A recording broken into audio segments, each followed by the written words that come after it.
Assalamualaikum warahmatullahi wabarakatuh.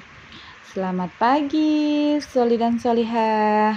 Apa kabarnya hari ini?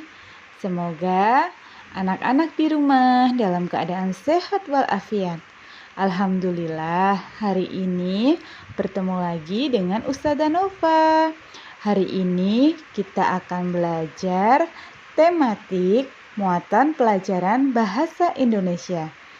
Seperti biasa, sebelum kita mulai pembelajaran hari ini, kita baca doa bareng-bareng ya.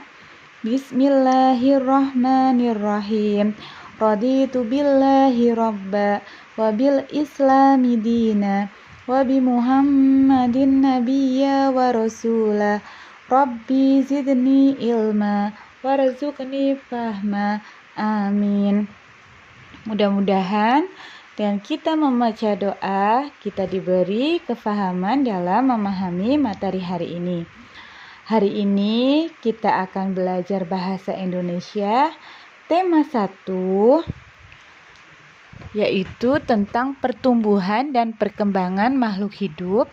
Subtema 4, pertumbuhan dan perkembangan tumbuhan. Simak baik-baik videonya ya. Soli dan Solihah, hari ini kita akan belajar tentang pertumbuhan dan perkembangan tumbuhan. Yang pertama tentang pertumbuhan tumbuhan. Dalam kehidupannya, tumbuhan mengalami pertumbuhan dan perkembangbiakan. Tumbuhan terus mengalami pertumbuhan semasa hidupnya, dari sejak bibit hingga tumbuhan itu mati. Daun tumbuhan akan terus tumbuh menggantikan daun yang telah layu. Sekarang kalian amati gambar yang ada di video ya. Gambar itu adalah gambar pertumbuhan biji jagung. Biji jagung, tanaman jagung mengalami fase pertumbuhan dari A, mulai dari biji sampai ke E, menjadi tanaman jagung. Tanaman memiliki daur hidup dan cara yang berbeda dalam perkembangbiakan. Perkembangbiakan tumbuhan dibedakan menjadi 2, yaitu secara alami dan buatan.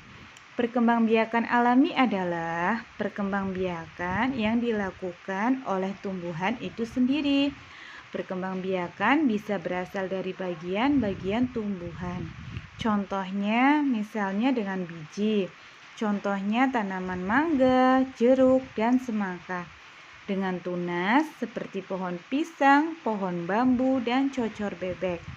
Dengan umbi, contohnya bawang merah, kentang, dan ubi jalar. Lalu dengan spora, contohnya tumbuhan paku, lumut, dan tumbuhan jamur.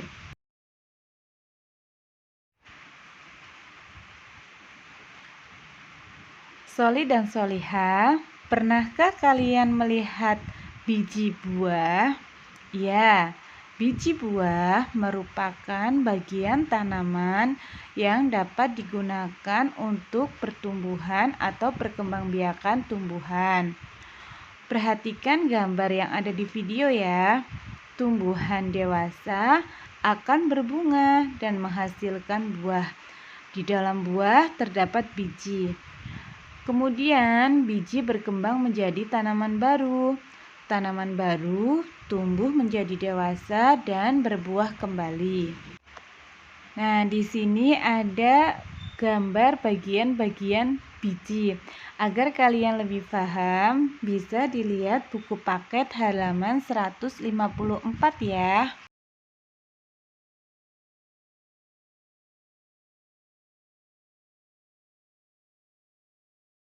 Sekarang, perkembangbiakan tumbuhan dengan tunas.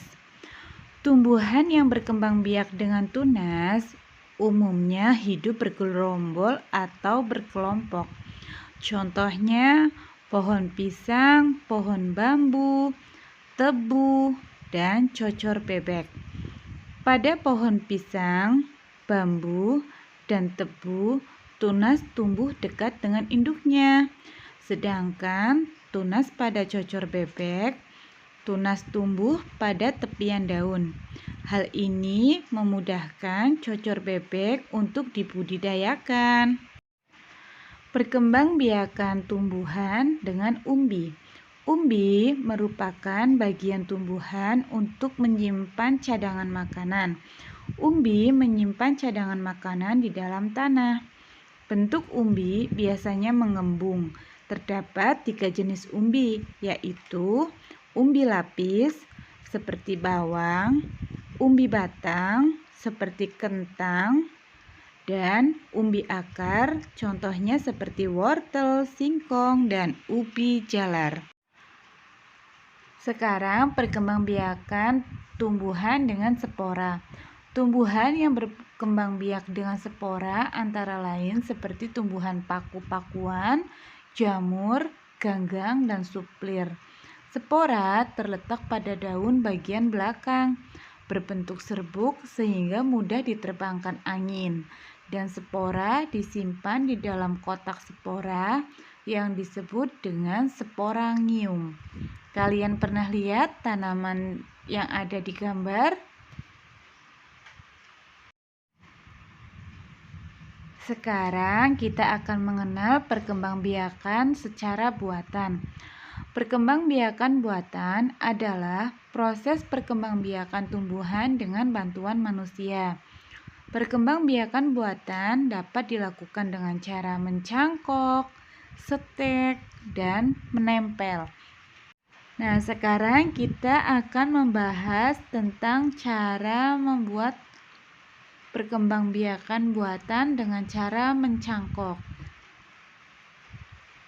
Mencangkok adalah cara perkembangbiakan tanaman dengan mengupas kulit batang dan dibalut tanah agar batang-batang tersebut memiliki akar. Keuntungan mencangkok yaitu tanaman tumbuh lebih cepat, mutu tanaman lebih baik dari induknya.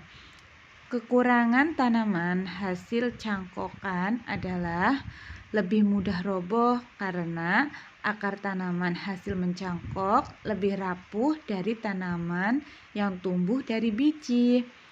Caranya seperti pada gambar di samping ya.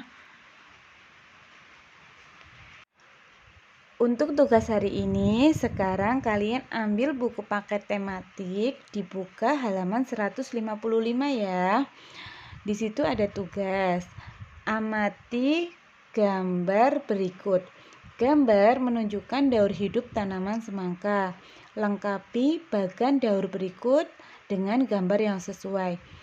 Nah, sesuai pada buku paket, di situ ada gambar A, gambar pohon semangka yang sudah berbuah.